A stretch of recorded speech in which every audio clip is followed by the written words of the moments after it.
may have been planning a mass shooting. Thousands of people hit the streets today to Mar-a-Lago. The SWAT team is on scene, as well as the crisis negotiation team. I want people to know that they can find their color in the dark. Good morning, Ms. Maxwell. How are you? Good morning. It sounds like a train, like a train coming right at you. I say, if it's my day to go, it's my day to go, but I love the Lord, and the Lord keep me covered under the blood.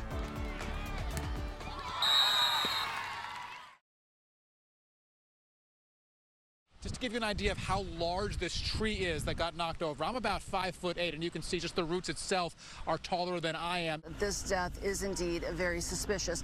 They found the little 6-year-old boy inside this boarded up house. I want to show you some of the debris that was left behind. You can see the debris right here. There's a one-way sign sort of pierced through that debris right there. About to hold this press conference that you see after shots were fired in the vicinity of former President Trump at his golf club in West Palm Beach, Florida. We were able to locate a witness that came to us and said, hey, I saw the guy running out of the bushes. If you walk around this property, you can see just how bad it was hit. Part of this pile here behind me used to be a small cottage, and this is all that's left. Deputies believe he was possibly planning a mass shooting here at the airport. Having a president living in Palm Beach County will spread far beyond just the island itself. A bright line train traveling through Delray Beach Saturday morning, striking a fire truck. As you can tell here behind us, the scene has started clearing out with only a few police officers still on scene. If you're not familiar with these types of conferences, the exhibit hall features pretty much the latest technology. The tin roof here in Delray Beach was packed tonight for Game 7. A lot of people have gone home, but a lot of people have not gone home yet. Opening night of the NBA season for the Miami Heat. The crowd starting to chant, "We want three, we want three," if you can hear them behind us. Landon is amazing. He's the most kind and beautiful person I have ever met.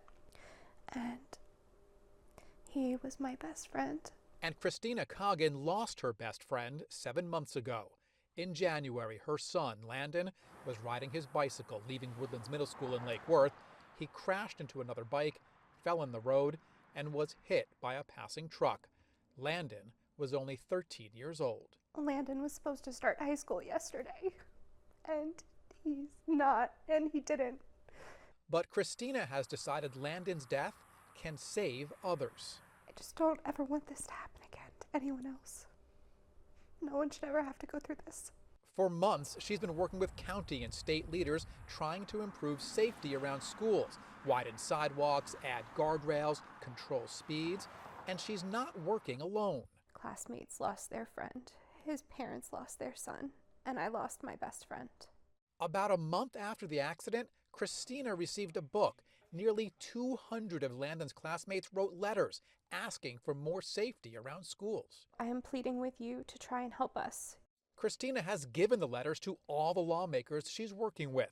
She hasn't gotten any promises yet, but she's optimistic things will change, that Landon will save lives. I feel like I need to do something, that Landon would want me to do something.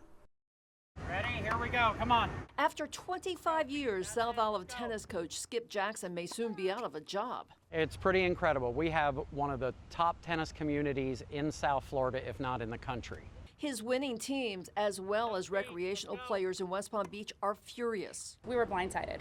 The city is just finishing up a major parks bond program to improve the courts. But as part of that, they say they were required to put out a request for bids for other companies to run South Olive, Howard Park, and Gaines Park. Jackson competed for the South Olive bid, but the committee chose the United States Tennis Association to come in and take over all three programs. They were not the best candidate for any of the three jobs. Not only that, USTA lost a $9 million sexual assault lawsuit involving its coaches in Orlando last year that they are currently appealing. And there's a similar case pending in Texas. After reading an article about a sexual assault case with the USTA brand, it's very concerning mostly for my daughter who plays tennis there at South Olive. Jackson says USTA did not disclose the sexual assault lawsuits on his application as required. I think they should be disqualified. Players have started a petition to keep Jackson as head coach. Jackson has filed a formal protest. because I think it's an agenda. He says there were discrepancies in the scoring that make no sense. I was given a lower score of understanding of the South Olive facility than the USTA. They've never worked there. I built the place for 25 years. How do I end up with a lower score than the USTA, who's never spent one day at the facility? Well, the Florida Panthers are in Edmonton right now, and this is what it's all about, bringing home the Stanley Cup. Players and fans are excited. Florida Panthers jerseys, sweatshirts, hats, all are must-haves for some fans. I mean, this hat looks cool. No matter who your favorite player is. You guys have any favorite player? Barkov or Ekblad. I have his jersey. I don't have a favorite. You like them all. I like them all. While fans get ready for Game 1, players on Monday got some last-minute ice time. They're getting their final practice here in South Florida. They are excited to defend their championship, and so are their fans. They had an awesome season, and they're going to do it again. The team's intense style of play has earned them a reputation of being physical, something Panther center Anton Lundell added to his game. I didn't play this way before, so it took a little time to adjust to that, but that's the way that we play, and that's the way that works for us. He's expecting a grudge match. Yeah, I think it's going to be a heated matchup again for sure, but it's a new story and we got to earn every win this year, so I'm sure they want to put everything they have on the line, but so do we. No word about a visit to Dairy Queen while in Edmonton, a stop for an ice cream blizzard in Raleigh, North Carolina during an off day for Games 1 and 2 of their series against the Hurricanes turned viral. I better get lifetime free supply at Dairy Queen now. Thank you, fellas. He really likes that place and make sure everybody who hasn't been there before tries it out. You tried it out? Not yet, but I'm looking forward for it. Game 1 is Wednesday. Let's go Panthers! In Fort Lauderdale, Angela Rozier, WPBF 25 News. He always wanted to know how his baby was doing. Kiara McFarland and Dorothy Lewis work at ABC Play School Childcare in Belle Glade, the same place where we're told Deputy Basil Powell's daughter attends, saying they saw him just hours before he was ambushed and killed outside his home. He had just left here, so give me a second. He had just left here, and it's like every time he comes in, he greets us. He asks us how her day has been. He just want to know what's going on with his little girl every single day. What was her reaction every day when he would come pick her up? Ooh, Outbursts. She loved her daddy. Yes, very much. And you could tell that, they spend a lot of time together. She would come in and he said, Daddy. He said, hey, Daddy. He said, hey, Kimmy, how was your day? Both telling me they're ready to support the little girl with whatever she needs. We'll just follow her and take her hand and lead her, throughout the way. She loves to make people laugh. She adores her family. She's my best friend, and I love her, and we just want her to come home. Nicole Zapata describes her mother, Laura Wilsey, as her whole world. We talk every day. I tell her everything. She knows my secrets. She knows everything about me. I know everything about her. And now Nicole and her family have no idea where Laura is. Nicole dropped her off at her home on Garden Avenue in West Palm Beach on July 27th. Other family members spoke to Laura by phone on the 29th. But then on the 30th, she vanished. Nicole stopped by her home. Laura's cell phone was there, so were her heart meds, but she was gone. I knew something bad was happening to her. My body something is telling me that something is not right. Since then, Nicole and Laura's sister, Brenda, have spent all day, every day, hanging up missing posters. I've been searching for her. 16, 17 hours a day, not eating, not sleeping. Trying to find her, driving everywhere, just aimlessly driving. On Monday, police executed a search warrant on Laura's home. Detectives and a canine searching everywhere for clues as to where she may be and what may have happened to her. Somebody out there knows something. We know that. Somebody knows something. Somebody has information.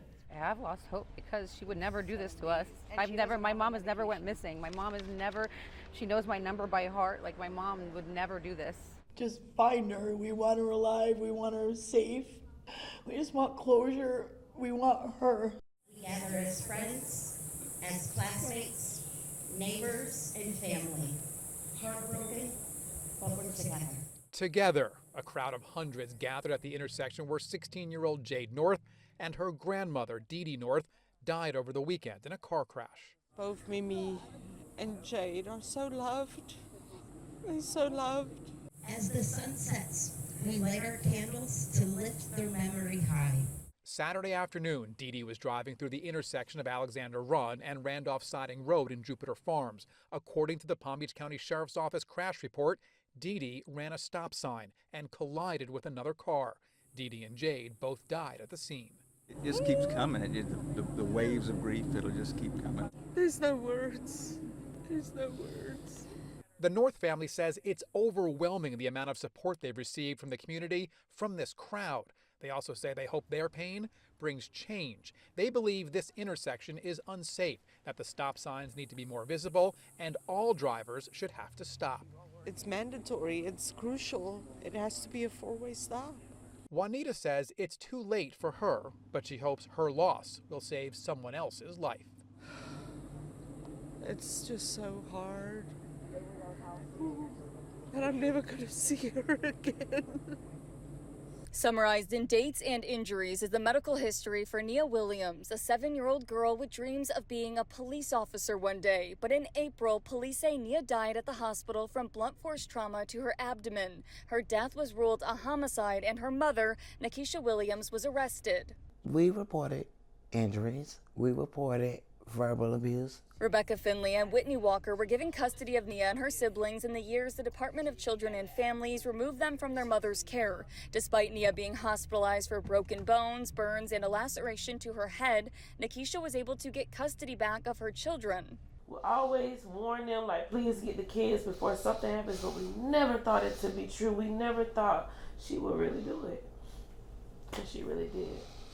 Court records show Nia's sister told police she saw her mother stomping on Nia's stomach, saying she would use a metal pipe, mop, belt, and heels to punish them. Police also interviewed Nia's teacher, who said she showed up in dirty clothes and had missed 50 days of school just this year. The Friday before her death, the teacher claims Nia couldn't keep her head up, she threw up, and was complaining of severe stomach pain.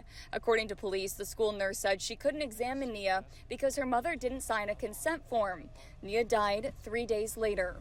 If she's not coming around, if you're not seeing the children, something is wrong. If she's not coming to school, something is wrong. Finley tells us she filed a report with DCF just weeks before Nia's death, telling them she feared for the children's safety, now saying she feels the system failed Nia. We reached out to DCF but have yet to hear back. I also asked the school district if the teacher or nurse had reported their concerns to police, but the district said they could not comment. We're going to continue pushing for answers on this story, but for now, in Riviera Beach, Rachel Perry, WPBF 25 News.